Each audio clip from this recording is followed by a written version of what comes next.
Hi everyone! Quick questions to you. What is the best life we can live? How can we cope with whatever the universe throws at us and keep thriving? Today, I will introduce you to 5 ancient Greek philosophies and study how this old wisdom can change our lives. Jules Evans, the author of Philosophy for Life and Other Dangerous Situations, discussed with us how he was diagnosed with emotional disorders and how he healed himself from his study of ancient Greek philosophy. Jules Evans came from a good family background. He did well at school. Everything seemed nice and peace to him. But suddenly, Jules Evans felt sad because of panic attacks, mood swings, depression, and anxiety. He said he was a mess and had no idea why. Eventually, after 5 years of fear and confusion, Jules was diagnosed to suffering from social anxiety, depression, and PTSD. Through his own research, he discovered these emotion disorders could apparently be treated with something called cognitive behavioral therapy, CBT. He followed CBT courses. For him, the effect is quite obvious. He stopped panic attack about a month or so and started to get more confident in his ability to reason his violent emotions. Then he started to investigate the origins of CBT and interviewed the doctor who invented CBT as well as other leading CBT psychologists. The answer to his question is that ancient philosophy has direct impact on the invention of CBT. One of the founders of CBT, Albert Ellis, was impressed by a saying of the Stoic philosopher Epictetus.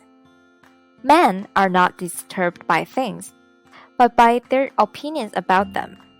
This sentence inspired Ellis' ABC model of the emotions, which is the heart of CBT. What is ABC model? We experience an event, A. We interpret it, B. We feel an emotional response in line with our interpretation, C.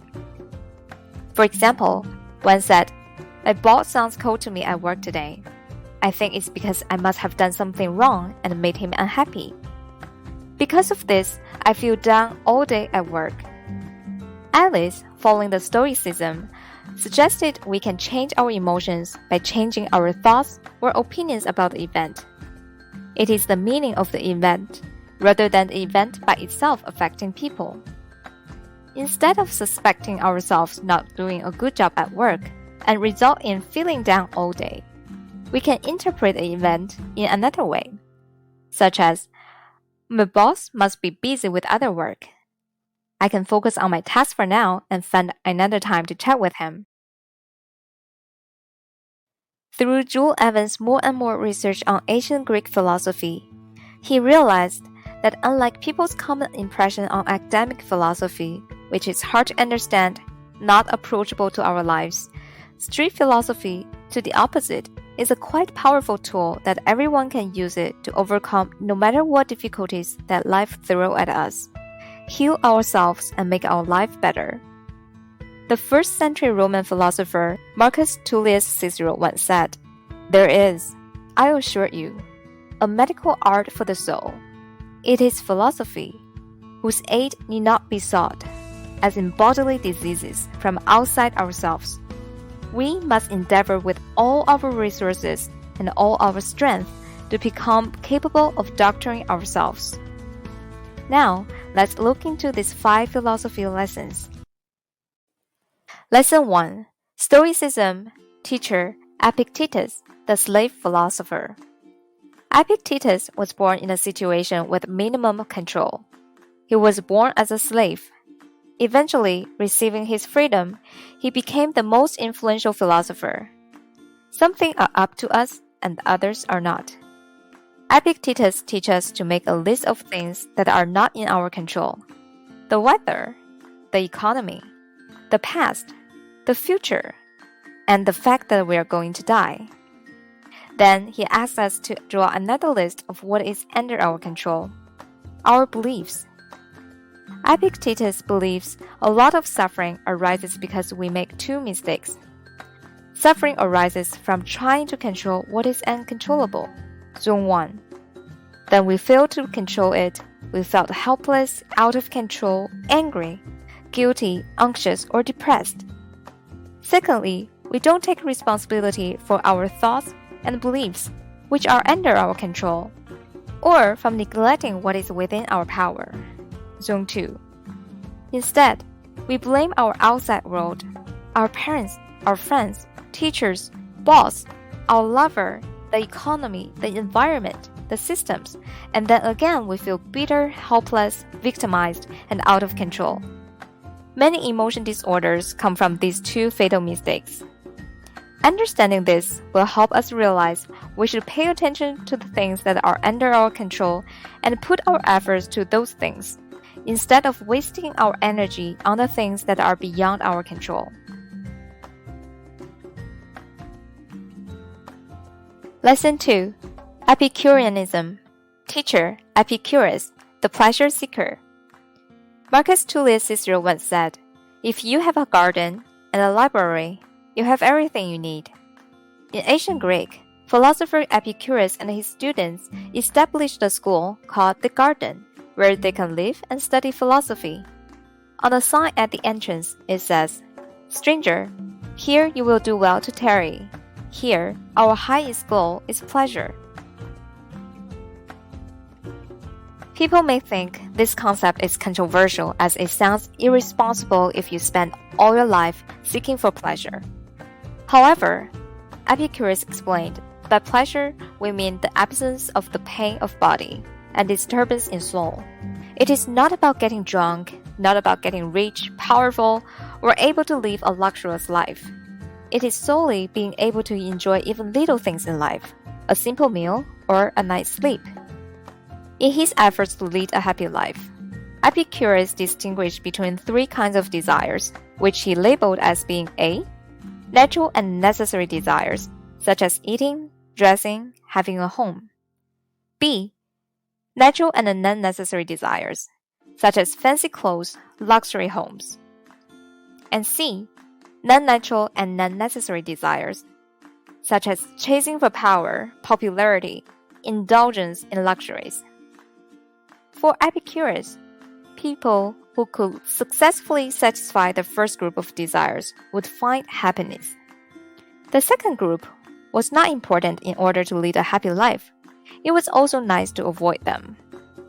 As for the third group of desires, Epicurus strongly advised us to avoid them at all costs, because they would brought nothing but sorrow and pain. Epicurus suggests that one should withdraw from society and strive to live unnoticed. Lesson 3. Mystics and Skeptics. Teacher, Heraclitus, the universe wanderer. Heraclitus was a mystic philosopher. It was recorded that he was born in a royal family. He spent most of his life observing the universe. Stars from the sky, grass and animals. He's more a cosmologist than a philosopher. But you must have heard this statement from him. You cannot step into the same river twice, for other waters are continually flowing on. This statement means the world constantly changes, and that no two situations are exactly the same. When the astronaut came back home from his 1971 Apollo 14 lunar mission, he recalls that life-changing moment he experienced as he looked out of the spacecraft window.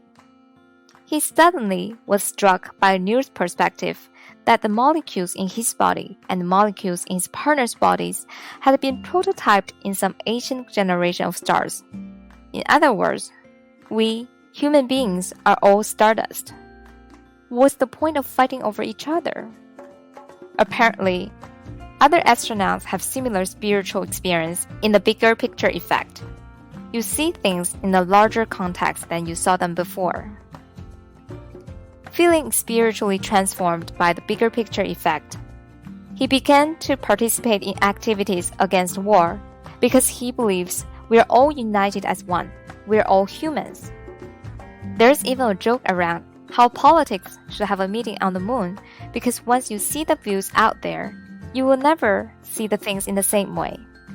The meaning for the philosophy in our life is sometimes we're stuck by things it seems to be very important to us, such as getting rejected by a job, a breakup with your partner, financial loss from an investment. And we got too stuck to realize it is only part of our life and part of the experience. Once that happens, remember to observe the nature, see things from a bigger picture, and you might be able to come up with some new perspectives. Lesson 4. Cynicism. Diogenes, the dog-like philosopher. The cynics suggest that we should abandon civilization. They believe that virtue is self-sufficient, desirelessness is sacred. Most famous cynics is Diogenes. Most people have heard about Diogenes because his bizarre behavior. Dressing on rags, feeding on leftovers on the street, living in a barrel in the center of a marketplace to show the citizens how simple and happy a life could be. He does everything in public, basically having zero social rules. Diogenes believes, if our behavior is natural, why should we be ashamed of it? Why should we hide it behind public view? On the contrary, many people wear a face mask all the time to leave a good impression on strangers, to get approval from others. We hold the beliefs that everyone must approve with me. And if they don't, it's a disaster. Eventually, we become extremely anxious, terrified in those social situations. We feel depressed when those situations did not go well. Diogenes and cynics abandoned this value system and decided to live according to nature. Cynics don't want to look good to strangers. They want to be good according to their personal codes. Lesson 5. Socrates and the Art of Departure. Socrates was, and still, regarded as one of the most influential philosophers. Socrates was sentenced to death and was put into prison because he disobeyed the Roman god. After his sentence was released, a lot of his friends, followers, and jury expect him to refuse the sentence.